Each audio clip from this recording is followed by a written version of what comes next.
হচ্ছে কালী হরিজন, ঠিকানা হচ্ছে 2 নং কাপাসডাঙ্গা বাসতলা। আমি শারীরিক দিয়ে অসুস্থ। আমার ছেলে ক্লাস 9-এ উঠেছে। আমার মল্লিকপাটি স্কুলে আমার বই কেনার ক্ষমতা হয়েছে, প্লাস স্কুলে মাইনার ফি দিতে পারিনি, এখন পর্যন্ত ভর্তি করতে পারিনি। দ্বিতীয় খাতা কিনতে এখন পর্যন্ত জোগাড় করতে পারিনি। আপনারা দিতে পারলে খুবই উপকার হবে। এই আবেদনে সাড়া দিয়ে আমাদের উত্তরণের সাথী রাজু ঘোষ উত্তরণের মাধ্যমে পবনকে তার স্কুলে ভর্তি ফিসটি তুলে দিলেন। আচ্ছা, আমরা 2 নম্বর কাপাসডাঙ্গা বাসতলা অঞ্চলে আলিদা, ইনি 2 নম্বর কাপাসডাঙ্গায় থাকেন। ওর ছেলের নামটা পবন হরিজন। ও আমাদের মল্লিকবাটিতে পড়ে, এবার 9-এ উঠলো। ওর স্কুলের একটা ভর্তির ফিজের জন্য টাকা উত্তরণের পক্ষ থেকে আজকে রাজুদা আছে, দেবব্রত আছে, আমাদের বাবুদাদা ক্যামেরা করছে, আর দাদার হাতে আমি তার ছেলের ভর্তির ফিজের টাকা দিই।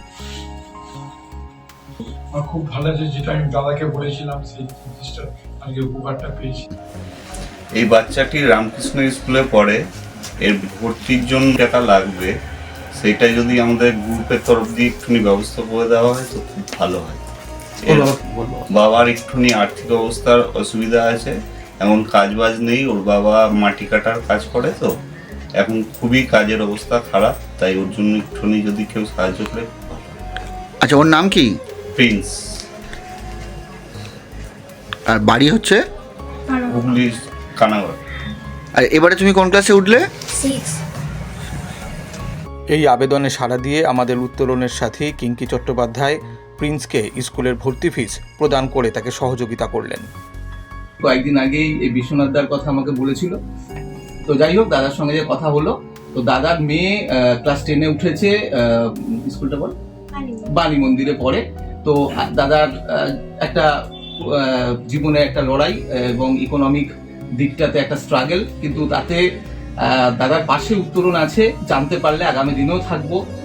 আজকে মেয়ে মাধ্যমিকে উঠেছে, আমরা কিছু টেক্সট বই দিলাম, আর মেয়ের স্কুলের ভর্তির ফিসটা আমরা আজকে দাদার হাতে দিয়ে দেবো, যাতে মেয়ের আগামী দিনের পড়াশোনাটা স্মুথলি চলে।